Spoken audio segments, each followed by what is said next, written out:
Bonjour. L'homme n'est ni ange ni bête, et le malheur veut que qui veut faire l'ange fait la bête. Pensée bien connue de Pascal.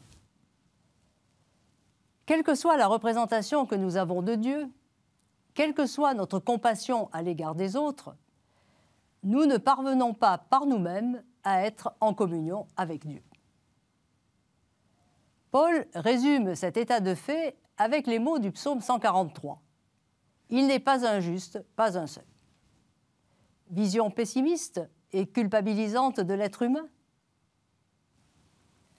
Avant de rencontrer le ressuscité, Paul le pharisien cherchait ardemment à être juste devant Dieu. Il pensait parvenir à se hisser à la hauteur de Dieu au prix d'une observance minutieuse de la loi. Sur le chemin de Damas, il est mis devant l'évidence qu'il n'y a qu'un seul juste, le Fils unique de Dieu. Cela ne signifie pas que nous soyons indignes de Dieu ou condamnés par lui.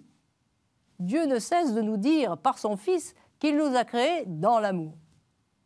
Le mystère de Dieu, infiniment plus grand que nous, se reçoit.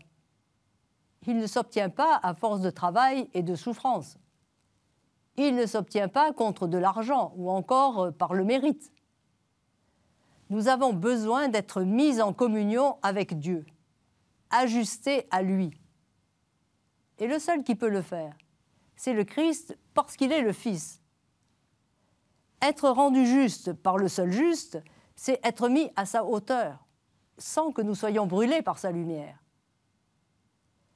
Notre humanité n'existe que pour cette communion avec Dieu.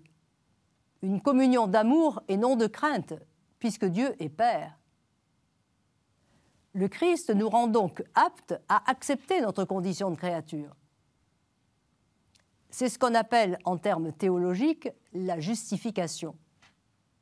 Être rendu juste n'exige rien en contrepartie, excepté la confiance absolue en Dieu. La justification nous fait sortir des illusions où nous tient notre égocentrisme. Elle nous ouvre à la communion avec le Christ, là où la loi ne faisait qu'indiquer le salut, sans rendre juste. Ce ne sont ni des mots, ni un tour de passe-passe. Paul, dans la lettre aux Galates, le formule de façon synthétique. Je cite, « Sachant que l'homme n'est pas justifié par la pratique de la loi, mais par la foi en Jésus-Christ. Nous avons cru, nous aussi, au Christ Jésus, afin d'obtenir la justification par la foi au Christ et non par la pratique de la loi, puisque, par la pratique de la loi, personne ne sera justifié. Ni ange ni bête, mais des vivants revenus de la mort, comblés dans le Christ de toutes les richesses, toutes celles de la parole et toutes celles de la science, ne manquant d'aucun don de la grâce. » Ainsi, Paul définit le justifié dans la première lettre aux Corinthiens. Le justifié n'est pas seulement pardonné, mais il est conformé à Dieu, dont les dons et l'appel sont sans repentance. À bientôt.